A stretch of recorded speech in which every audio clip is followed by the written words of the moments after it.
Zimbabwe cash crisis worse. Talking about Venezuela once again. Systemic important banks. They removed the one factor in the thing right there called monetary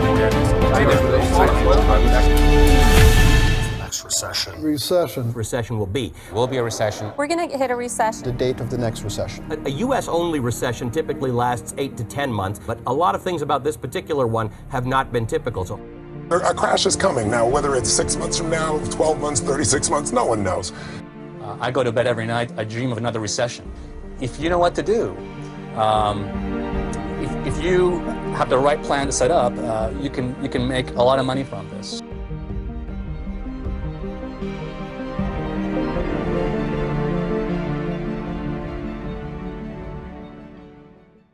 Hey there, hope all is well. Back at you today with some more RT News updates. And as you can tell from today's title, we're going to be talking about the BRICS nations and how they are being considered the new world economic order, which is emerging. And so not only are we having so many issues here in the United States of America dealing with our political system, as well as the overall stock market and just how everyone in the mainstream media seems to be focusing on the idea that the Dow and the S&P are just fluctuating day by day, but very little consideration is being given to the idea that outside this country, outside of the mainstream narrative, there's a lot of things happening, of which it has to do with the preparation for after this monetary restructuring that will occur once this next official recession is announced and all the developments that follow thereafter.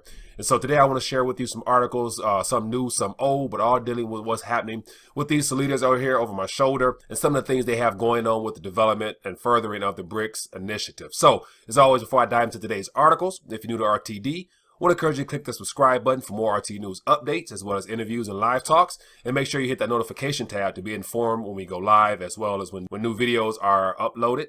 And more importantly, if you're new to RTD altogether, I want to encourage you to take the time to visit the RTD University page, where I put together all my prior interviews dealing with monetary matters, such as the development of the BRICS, as well as the importance of having precious metals in your possession, and all the things that could be possible scenarios after this monetary restructuring takes place.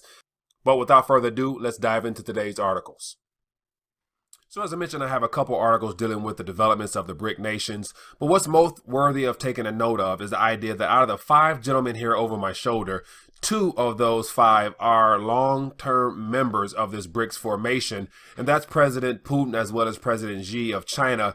And so the BRICS nation is comprised of Brazil, Russia, India, China, and South Africa, of which when it comes to India, South Africa, and Brazil, they all have new leadership. And so along with new leadership comes the idea of those 2 veteran gentlemen here, bringing those other 3 up to speed as to what's going on and how this whole BRIC formation will be a game changer for the global economy in the days ahead.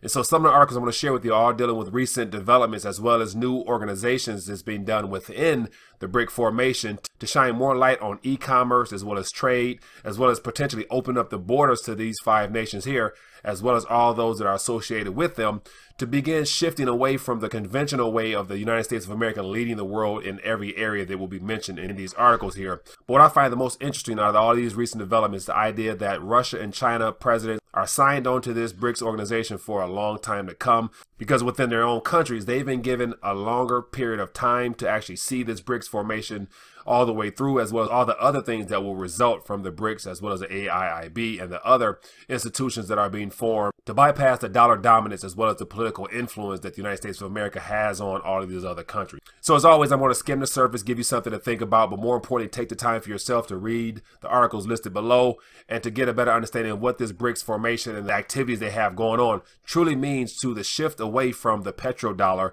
as well as all the bilateral trades that will begin taking place in these local currencies amongst these nations here, as well as the hint of a possible digital currency for these BRICS nations to use amongst themselves. Let's dive into today's articles. So here we have the very first article here that came out last week from Business Report, but I think it's very informative as to what's happening in some of the BRICS countries and some of the things they are planning on doing. And I'll thumb through it briefly, give you an idea what's going on. And it says, out of Johannesburg, it says the rise and rise of BRICS blocs is a definite indication of the new emergency world order, one that is both political and economic in nature and is a reflection of the global power shift and realities of 21st century. It says the BRICS countries have a lot going for them. Together, they encompass more than 25% of the world's land coverage and 40% of the world's population and hold a combined gross domestic product of 18.5 trillion. It says the BRICS theory for Goldman Sachs believe that China will become the world's biggest supplier of manufactured goods, India will become the world's dominant supplier of services, while Brazil and Russia will become dominant as suppliers of raw materials. It says from the year 2000 to 2008, the BRICS countries' combined share of total world economic output rose from 16% to 22%. It says together, the BRICS countries accounted for 30% of the increase in global output during that period. It says the BRICS CCI. To further advance the broad agenda of BRICS nations, the BRICS Chamber of Commerce and Industry was founded in the year 2012 by eminent professionals and entrepreneurs. It is a not-for-profit and non-governmental organization that has been actively promoting commerce and industry in BRIC nations. It says the Chamber's vision is to build an enabling ecosystem, especially for entrepreneurs and the small and medium enterprise segment from different parts of the country. It says, in the same way, there are now regular meetings between these think tanks, mayors, and academics. Issues of economic reform, strengthening the rule of international law, development of counterterrorism strategies, cooperation on energy, giving more credits to BRIC nations, currencies over the US dollar have dominated the themes of the summit thus far, leading up to the establishment of the New Development Bank, the Contingency Reserve Agreement, and the Shanghai Cooperation Development Bank. So here we have some of the recent developments out of the BRICS organizations, but more importantly, as it noted there at the very end, how they're looking to extend more credit to all these countries as well as to other countries not using the dollar. And so here at the very end, it was listed some of the other organizations which are underway, which are all interlinked with what's happening with the BRICS. So you have the AIIB, you have the Shanghai stuff, you have the EEU. So all of these acronyms are organizations that are forming along with these BRICS countries here to begin shifting away from the dollar dominance that has been taking place because the Federal Reserve Note has held the position of a reserve currency for the last several decades. Now these leaders here are beginning to formulate, and as it says here, gather amongst entrepreneurs as well as think tanks to figure out ways of going around the dollar. So more information if you're interested in reading for yourself. So the next article here is from oilprice.com, and it was originally posted on Zero Hedge. It says the petrodollar isn't dead yet.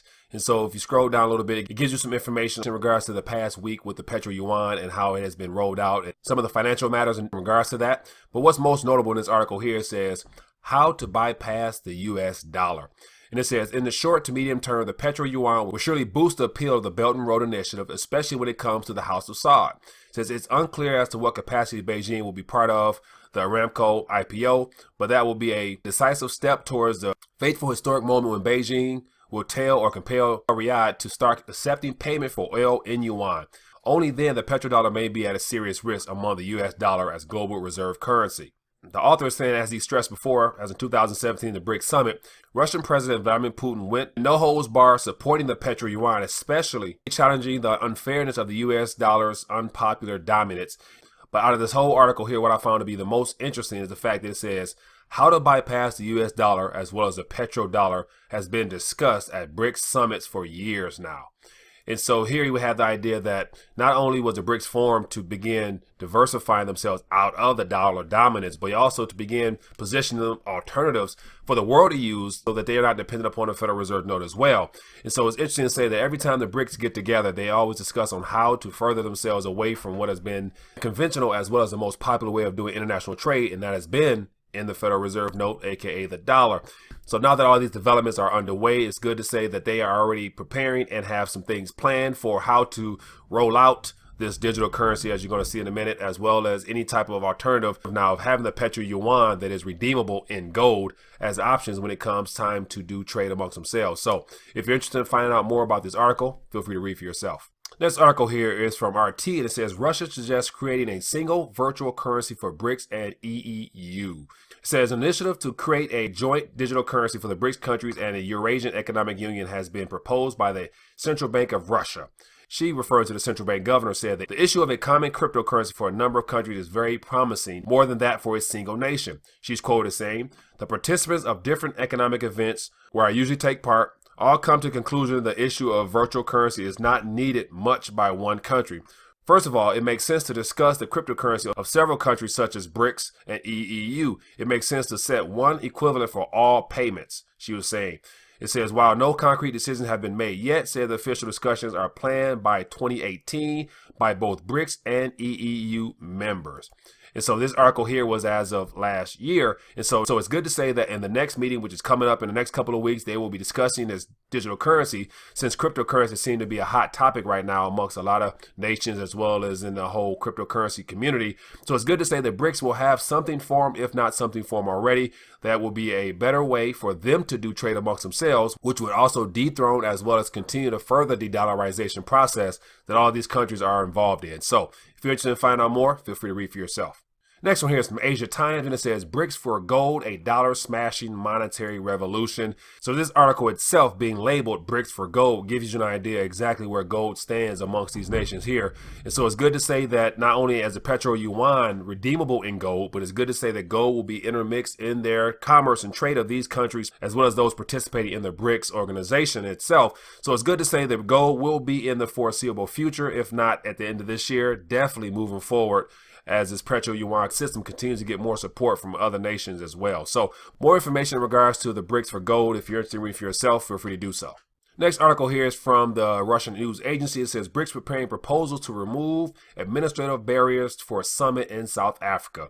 So to give you an idea what's going on, this was as last week. It says Russia expects proposals aimed at removing excessively complex administrative barriers within the BRICS to be prepared by the Business Council by next summit in South Africa this summer. It says President of the Russian Commerce, who heads the Russian delegation, said at a meeting at the BRICS Business Council in Shanghai on Tuesday, quoted saying, one of the main tasks of the Business Council is to identify problems and difficulties which hinder growth of economic, trade, business, and investment cooperation between the BRICS countries, as well as to prepare proposals and recommendations on measures to trigger it. Says the initiative was discussed at the meeting of the Working Group on Deregulation earlier on Tuesday, and someone was quoted as saying, hopefully all colleagues will support the initiative and we will be able to come up with a roadmap already at the upcoming BRICS summit in South Africa in July. So here we have in this article an idea of removing barriers amongst those countries so that they'll have very little hiccups when it comes time to doing business amongst themselves. And so a lot of those barriers have to do with the idea that you have 5 nations here that are scattered all over this planet, and they all have different ways of doing business, all types of different models of governance as well as the economies. And so they're trying to remove as many barriers as possible so that, as you mentioned, e-commerce, trade, agriculture, all that can be smoothly ran under one system, which would allow them to do business amongst themselves a lot smoother and allow for these 5 gentlemen here over my shoulder here to begin the transformation out of the Western dominance as the Eastern nations continue to step into the limelight and being recognized as emerging powers that are worth being taken serious when it comes to trade as well as just the whole monetary system in general. So more information in this article. If you're interested, feel free to read for yourself. So here we have the article from Russian news agency, and it says BRICS should offer alternative development pattern to American ones, suggests an expert. And so once again, it's more information on how it's important for BRIC nations to begin establishing a different model other than what's been established and what's been known in regards to the American way of doing things. So give an idea what's going on here. It says the BRICS format, informal intergovernmental entity made up of Brazil, Russia, India, and China, and South Africa, can and should propose a new concept of sustainable development in contrast to the U.S. model. It says Director of Strategy of Asia Center of Economics, it was reported as saying, amid a new geopolitical reality where Russia is reluctant to take a backseat role and play by Washington's rules and holds a different view of the world, quote, an alternative concept is important instead of denying the American-centric order and attempts made by the city upon a hill to rule the world, he said. Then scroll down a little bit more, give an idea what this is all about. It says the BRICS is an ideal platform for developing this concept and further on offer a new view on development different from the American one to the whole world. The very last article here is from Modern Diplomacy. It says UNIDO supports BRIC cooperation on e-commerce. So here we have another organization, the United Nations Industrial Development Organization, or UNIDO, in cooperation with the Shanghai Academy of Social Science, has brought together experts from BRICS countries and international organizations to discuss e-commerce. It says the main objective of the expert group meeting on BRICS plus e-commerce cooperation was for participants to formulate guidelines for governance on a range of e-commerce resources. If you scroll down more, it gives you more insight into why this whole idea of merging all of these organizations together to come up with ways of doing things differently in the form of e-commerce and allowing the smaller nations to take part in this global economy from a manufacturing standpoint, since a lot of these countries here has all the raw materials that's used around the world, especially in the Western Hemisphere, to bring forth all the technology we have, such as smartphones, as well as just agricultural needs. And so it seems like the goal is to get all these smaller nations on the same level of e-commerce as the rest of the developed nations so that they can enjoy some of this prosperity, especially as we move into this new monetary system, dealing with the BRICS nations being involved with that and ushering in some type of new system that will offer a new alternative outside of the dollar dominance that's been taking place so far. So this is what's happening in the news in regards to the whole BRICS nations. I believe it's very important to begin taking note of these nations here because, as you can see, this information here is not mainstream. A lot of these articles here you wouldn't necessarily see coming across your mainstream news or in your daily reading just because they are all foreign sources. And so I believe that in the days ahead, we're going to hear more about these acronyms, whether it be AIIB, the EEU, the BRICS. And so all these Shanghai initiatives being put forth, we're going to hear more about that in the days ahead. And it's all going to be done outside of the dollar. All these deals here that's underway will not be utilizing the current reserve currency of the world, which is the Federal Reserve note. They will look to use their own currencies. And as you saw from prior articles, the opportunity of developing their own digital currency to use and trade amongst each other. So just more of a reason to begin taking a more serious approach towards this whole global de-dollarization that's underway and really begin diversifying yourself outside of just holding Federal Reserve notes and to really begin understanding the importance of holding things outside of fiat currencies or national currencies, which at the end of the day, especially after this next monetary restructuring, due to the idea that we're going to enter a market slowdown in the form of some recession or something like that. And the results of that will be all central banks, including these countries here, will begin unleashing the printing press, which will then lead to currency problems in and of itself. And the only thing that will retain value are things that are from the earth. And a lot of these countries here on my shoulder here are all naturally wealthy because they hold natural resources from the ground that will be needed and utilized heavily in this next upcoming monetary system. Other than that, hope all is well. Feel free to leave a comment down below. I would love to hear your thoughts on all this information here. Other than that, if you find this informative, share this with your family and friends so they can become more aware of what's happening around them, especially with their national currency, the Federal Reserve note. I look forward to bringing you more news. Thanks.